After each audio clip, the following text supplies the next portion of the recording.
इससे ज़्यादा क्या रहता है जीवन में? इससे ज़्यादा और क्या है? कुछ चीज़ें बची हैं जिनके लिए संकेत भी किया गया, वो देखें क्या होता है आगे।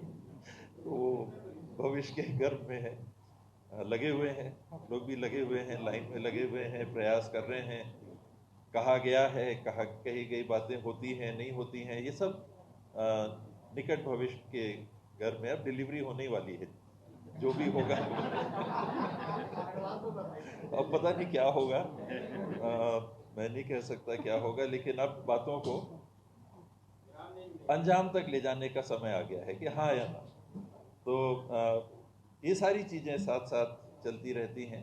जीवन जब चालू किया राजनीतिक, तो उसी बात से चालू किया कि डैडी ने बोला कि मत आना राजनीति में, मैं उनकी बात नहीं मान पाया। वहाँ से मेरी राजनीतिक जीवन की शुरुआत हुई कि जो मेरे एक तरह से आदर्श भी रहे, जिनसे बहुत कुछ सीखा भी, जाना भी, शरीर तो पाया ही, लेकिन उनने कहा कि मत करना, राजनीति में मत घुसना तुम्हारे लिए। उनने शायद इसलिए नहीं कहा होगा, दूसरे कारण से उनको लगा होगा कि आदमी फिट नहीं है राजनीति के लिए, सोचता कुछ और है, शायद ज़्यादा आदर्शवादी है, ये पिटाएगा राजनीति में, पूरी तरह से अनफिट होगा। तो मेरे को बचाने के लिए शायद उन्होंने मुझको लिखित में पत्र भेज के, बहुत कम चिट्ठी लिखते थे, लेकिन उस समय चिट्ठी लिख के भेजी। मैं इस भंवर में आ गया, फंस गया, निकल नहीं पाया। देखिए, मैं पहले भी बोल चुका हूँ कि बीजेपी में मैं कभी नहीं जाऊँगा। एक विकल्प की अगर मैं, आपने इशारा ही नहीं किया, आपने सीधे कहा कि आप कांग्रेस में आप नहीं रहोगे तो फिर क्या करोगे, तो मैं बीजेपी में तो नहीं जाऊँगा। मेरी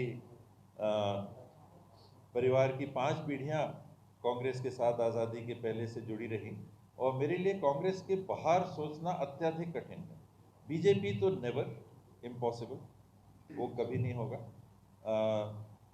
मुझे ऐसी राजनीति में नहीं रहना कि जहाँ वैचारिक रूप से जिस दल से मैं, व्यक्तिगत नहीं, वैचारिक रूप से जिस दल से मुझे असहमति कदम कदम पे रही, वहाँ जाके मैं विधायक, मंत्री या जनप्रतिनिधि के रूप में काम नहीं कर सकता।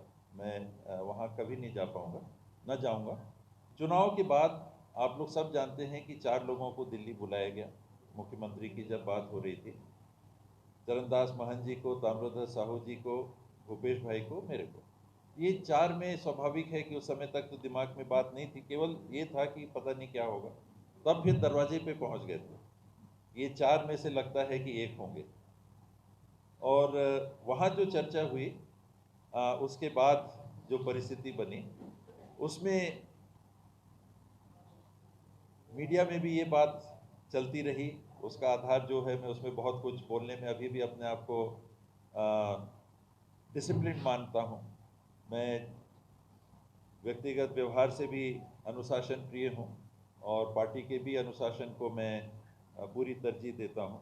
मैं कुछ चीज़ें हैं जो नहीं बोल पाऊँगा, लेकिन ये चर्चा हुई, आज नहीं बोल पाऊँगा, कल पता नहीं। तो ये जो बात होती रही, तो एक ये संभावना के तौर पे था कि क्या चेंज हो सकता है। ये बातें हाई कमांड के लेवल की रहती हैं।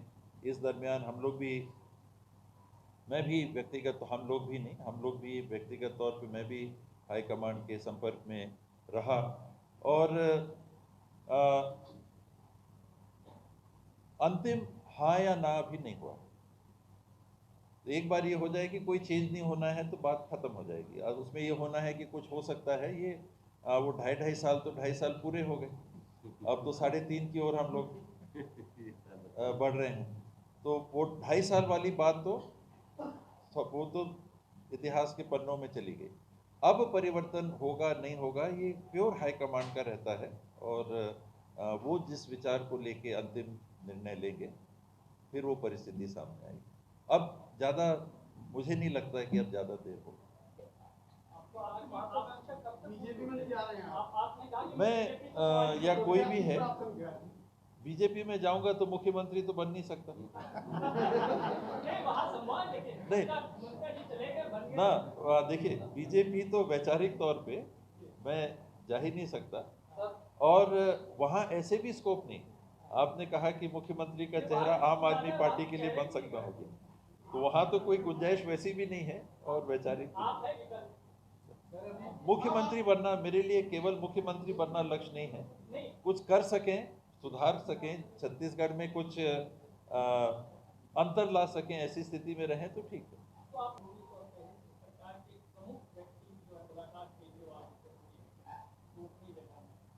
नहीं, मैं खुल के बोल देता हूँ, मेरी मुलाकात केजरीवाल जी से नहीं हुई है, लेकिन ये भी सही है कि राजनीति में बहुत सारे लोग संपर्क के होते हैं और वो संपर्क करते हैं, तो ऐसा नहीं है कि मुझसे लोगों ने संपर्क नहीं किया होगा। और जो मैं आपको कह रहा हूँ वही मैंने उनको भी कहा होगा कि मैं 5 पीढ़ी वाला कांग्रेसी हूँ, मैं कांग्रेस के बाहर सोच नहीं सकता। और मैं सोनिया जी को बहुत सम्मान करता हूँ, राहुल जी को बड़े स्नेहिल सम्मान से मैं देखता हूँ। मैं कांग्रेस के बाहर